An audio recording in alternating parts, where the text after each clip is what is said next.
Alors, si vous passez un IRM pelvien, bienvenue sur cette vidéo.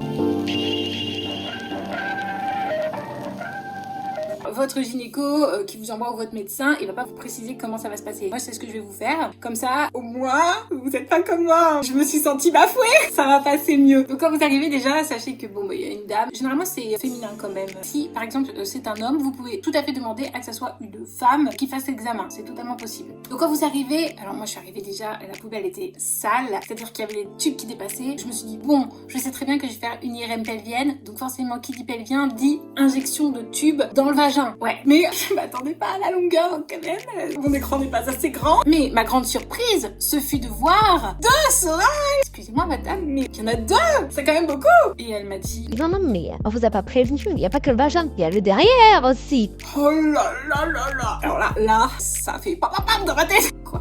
Bah, si vous n'arrivez pas à mettre tout le gel, Bah, déjà j'étais préparée pour le vagin, donc je me suis dit ok, mais comme un applicateur tampon, tu presses et puis bon après ça va couler forcément, ça va être dégueu, mais bon c'est un gel assez épais, donc je me dis ça le fait. Mais là, les deux, comment je suis pas Shiva, j'ai pas 6 bras. Elle est revenue, mais il y avait beaucoup trop de gel, voyons. c'est bon. Allez, vous allez vous mettre sur la table et je vais vous le faire. Alors déjà tu te sens conne parce que t'arrives pas à le faire toi-même, tu te dis pour qui elle va me prendre pour une teubée. Forcément en plus t'y vas de manière pas glamour, hein. La culotte en bas des pieds. Heureusement j'avais un t-shirt long. Ah là je suis dans un sketch. En plus je rigolais parce que moi je prends beaucoup de choses avec humour. Donc elle m'allonge sur le truc de l'IRM là pour me mettre dans le tube. Elle m'installe, elle met un coussin, machin, et puis elle me dit bon. Je vais insérer donc le gel dans le vagin la fille donc. Donc elle le fait forcément, ça se passe mieux puisqu'en plus t'es allongée. C'est un examen, il faut le faire. C'est pas glamour un examen, hein. Voilà, mais il faut le faire. Et après donc j'étais dans le tube. Je vous refais un petit tips pour ceux qui sont claustro parce qu'effectivement quand vous passez une IRM pelvienne, vous êtes dedans. L'IRM s'arrête quand même au niveau en dessous de tes fesses. T'as quand même tes jambes qui sont dehors. C'est pas comme un IRM cérébral où t'es dedans, bloqué avec un casque. C'est pas pareil. Bon, ça va un peu mieux pour les gens claustro, mais après ceux qui sont très claustro, il y a le tips de demander une grosse ventilation, comme ça vous fait vraiment de l'air frais, et ça pour les angoisses, les crises d'angoisse, le froid, c'est notre pote, et de prendre de l'essence de lavande. Alors l'essence de lavande c'est bien parce que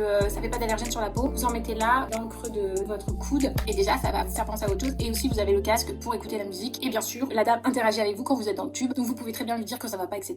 Et elle vous donne en plus une petite poire à presser si vous avez besoin de sortir immédiatement du tube. Donc voilà au niveau du confort ce que vous pouvez avoir. Bon, sachez ça, hein, c'est pas glamour, faut être préparé mentalement. Surtout, je me suis dit, imagine la fille est vierge, comment ça se passe? Parce que t'es obligé d'avoir ce gel à l'intérieur pour qu'on voit si t'as de l'endométriose ou si t'as des problèmes autres. Ça doit être pas évident. Donc pour les petites jeunes qui passent un IRM pelvien, courage, c'est un mauvais moment à passer. Après, bien sûr, il y a les résultats, ça, c'est une autre appréhension. Mais déjà, vous êtes au top pour passer l'examen. Voilà, je vous souhaite bon courage et à bientôt.